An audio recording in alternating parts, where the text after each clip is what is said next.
उनकी छाती में सनातन का भगवा ध्वज गाड़े। पता है कि क्रेडिट चोरी कैसे करना है, झूठ कैसे बोलना है, ईवीएम हैक कर लेने की। तो क्या कोई व्यक्ति गठबंधन करता? जब चुनाव जीत नहीं सकते, जनता का साथ इनके साथ नहीं है, 1000 मोटरसाइकिल बाहर से लाना पड़ता है इनको। वोट चोर गद्दी छोड़ के नारे के साथ 17 अगस्त से बिहार में प्रारंभ हुई महागठबंधन की वोट अधिकार यात्रा आज पटना के सड़कों पर है। राहुल गांधी, तेजस्वी यादव से लेकर विपक्ष के तमाम देश के बड़े नेता पटना के सड़कों पर उतर गए हैं। आखिर वोट चोरी कैसे हो गई?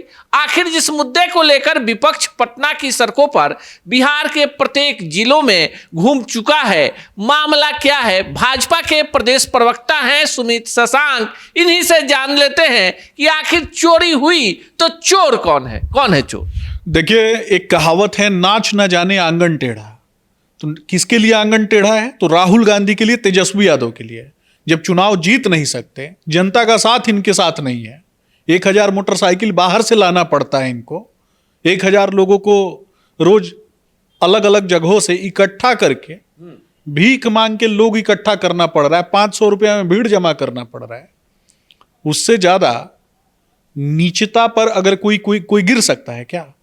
ये राहुल गांधी, तेजस्वी यादव, इनको नहीं पता है क्या कि गठबंधन जो हमने किया है और जो गठबंधन हम कर रहे हैं, अगर कोई व्यक्ति वोट चोरी कर सकता, किसी की हिम्मत होती ईवीएम हैक कर लेने की, तो क्या कोई व्यक्ति गठबंधन करता?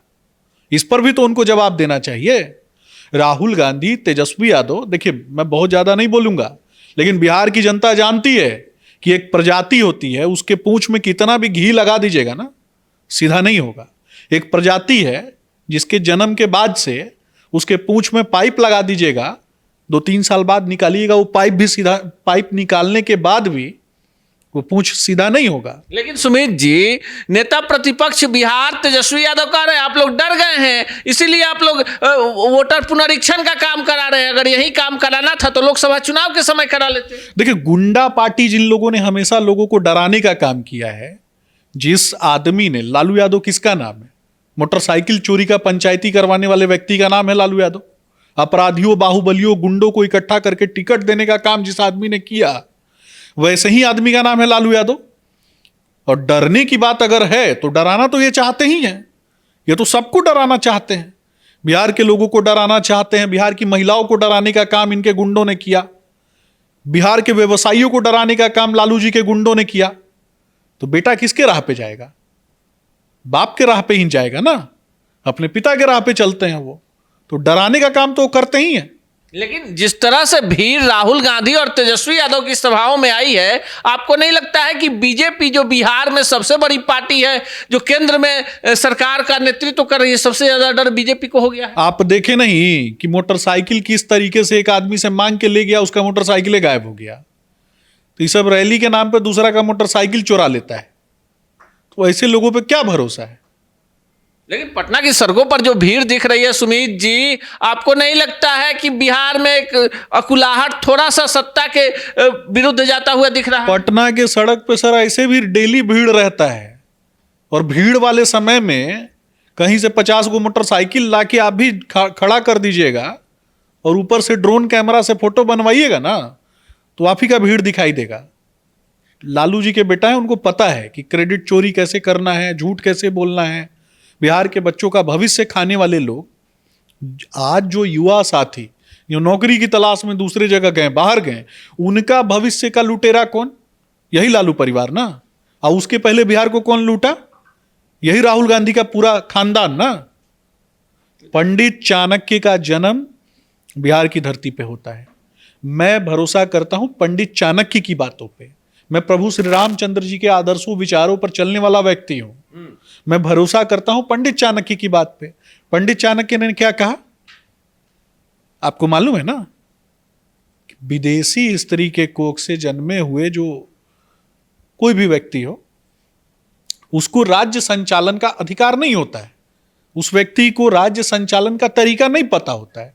भारतीय संविधान में मैं विश्वास करता हूं, भारतीय संविधान ने अगर कुछ सीमाएं लोगों को प्रदान की है, तो कहीं ना कहीं उनको सीखना चाहिए लोगों से, और खास करके समाज का जो मूल ढांचा है उससे भी सीखने की आवश्यकता है। सीखना विषय दूसरा है, आप फिर उसी विषय पर आ गए। दरभंगा में देश के प्रधानमंत्री की माताजी के प्रति अपशब्द कहे जाते हैं। आपको नहीं लगता है महागठबंधन के नेताओं को एक बड़ा दिल दिखाते हुए इसके लिए माफी मांग लेनी चाहिए थी बिहार की जनता से, देश की जनता से? देखिए, माँ वो अलौकिक शब्द है जिसके स्मरण और उच्चारण मात्र से ही मनुष्य की हर पीड़ा का नाश हो जाता है। माँ वो अलौकिक शब्द है जिसके स्मरण और उच्चारण मात्र से ही मनुष्य का रोम रोम पुलकित हो जाता है। और उस माँ को गाली देना, कुछ दिन पहले बिहार के एक नेता हैं, उस नेता की माँ को गाली दी गई थी मंच पर से, और मंच पे खड़ा हुआ कौन? तो तेजस्वी यादव, एक दलित माँ को गाली दी गई। और उसके बाद देश की यशस्वी प्रधानमंत्री जिसने भारत का मान सम्मान दुनिया में लहराने का काम किया, उस व्यक्ति की मां को गाली दिया गया। वो भी श्रद्धेय हो चुकी हैं, स्वर्गीय हो चुकी हैं। लेकिन विपक्ष सीधे आरोप लगा रहा है कि सोनिया गांधी को लेकर जो आपत्तिजनक बातें बीजेपी के नेताओं के द्वारा कही जा रही है, ये क्या है? ये कोड ऑफ कंडक्ट नहीं है क्या? देखिए, ये लोग तो मां बहन की गालियों से ही शुरुआत करते हैं।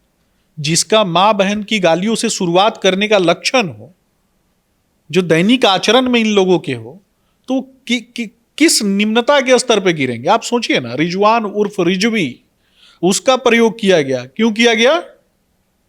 और वो भी प्रधानमंत्री जी की माता जी को गाली देने के लिए कांग्रेस पार्टी ने करवाया। क्यों करवाया?